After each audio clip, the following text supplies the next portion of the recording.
that emotion.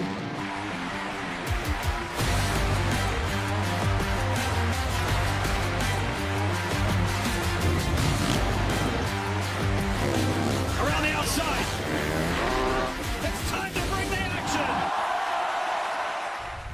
Welcome to episode 2 of SMX Insider. We are your insiders, Jason Weigandt, Daniel Blair, as we are within a month of the opening round of Monster Energy AMA Supercross. Then we'll roll into the Pro Motocross Championship, and the first ever SuperMotocross World Championship with 3 playoff rounds will take us right through the fall. It's going to be a dynamite year, but right now it's Christmas time, and people are getting packages dropped off on their doorstep by the FedEx guy like every day, and that's the way it feels, Daniel, in the Motocross and Supercross news cycle as well. Yeah, it's like this. Refresh, news. Refresh, news. It's like every day. And December is normally kind of a little So I'm going to take it. Every single day we get something new. And there's implications on the Super Motocross World Championship playoff too. So a lot to get into today.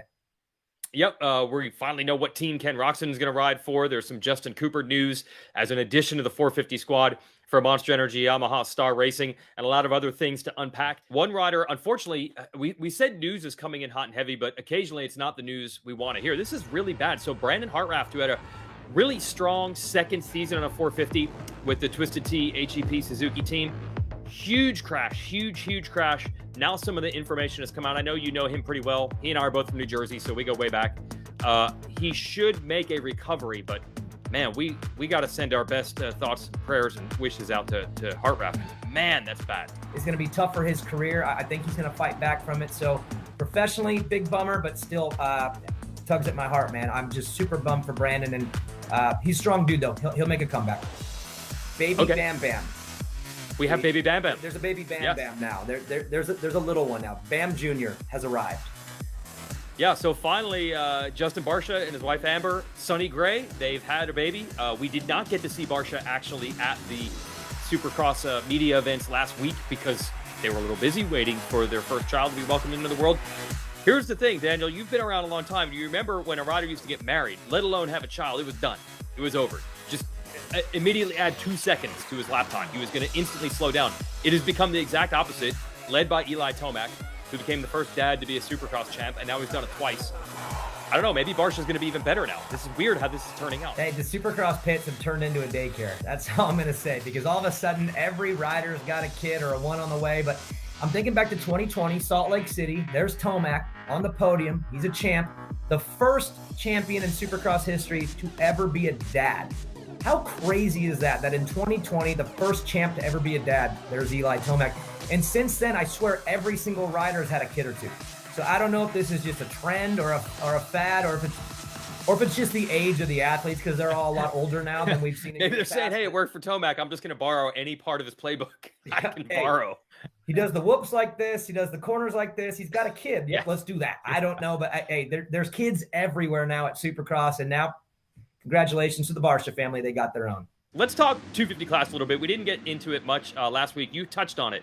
We're starting to see East and West, not completely, because Mitch Payton and Monster Energy Pro Circuit Kawasaki will never, ever, ever, ever reveal what coast their riders are going to be riding early in the season. So we got to wait on those athletes. But we do know a few. I think Honda and Husqvarna and KTM, they've said where their racers are going to go. Yeah, it looks like Max Vohland will start on the West Coast. Had a chance to talk to him at that team media launch. He looks ready. He's putting together good laps. He was actually doing motos with Aaron Plessinger, just doing a bunch of sprints together and giving Aaron a little bit of business in the first corner a couple times, which I liked. I liked the aggression. It's looking like maybe RJ Hampshire is going to be on the West Coast as well. The word that I've heard is that he's too ready. He's ready to go. And sometimes these teams, Jason, they don't want to like hold a guy back. If he's ready to go and drop the gate, then you don't wait for 5 more weeks for something goofy to happen. You just send him off in there. So I'm hearing that that's pretty likely. And then, of course, Jet Lawrence is the big one because he is, I mean, it's done deal. He's 250 West. The question is, who wants some of Jet? I'm just really curious what Mitch Payton does, what Bobby Reagan does. Who are you sending after Jet Lawrence there at Anaheim 1? That's the big question for me.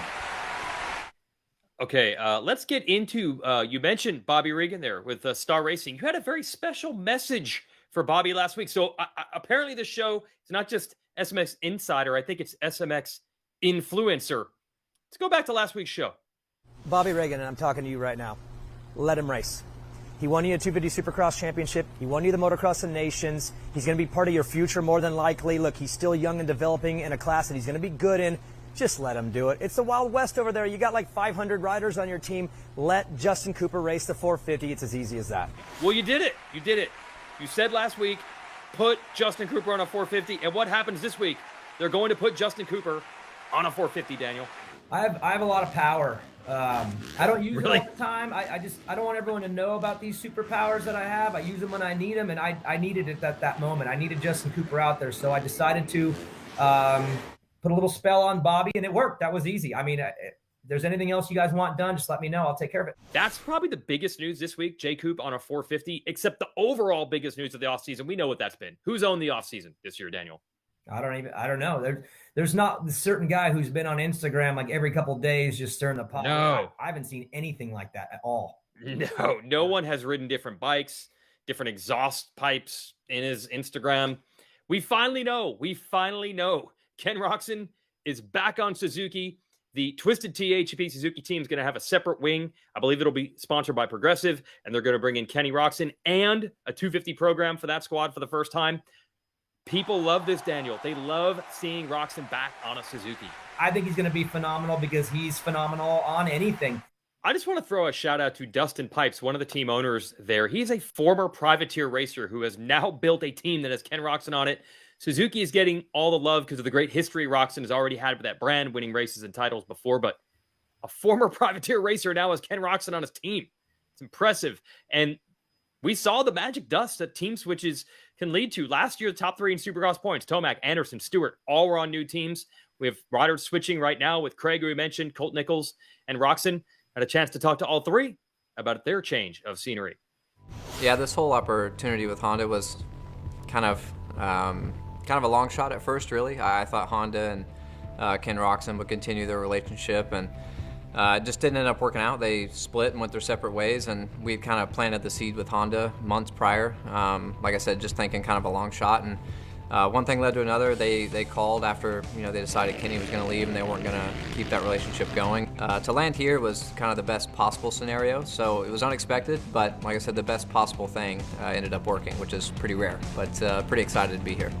Yeah, I mean, 2022 was definitely a year I'll never forget. Winning my first title, and then just having the year I did. Plenty of wins, podiums, and yeah, securing finally that number one plate that I was chasing for so long. Looking back, I like to enjoy it and think about those days, but we're here now, focusing on 2023, new team, new program, new bike, so a lot kind of going on, but this is kind of what I worked for my whole life, is to be in this situation now, racing the best guys in the world.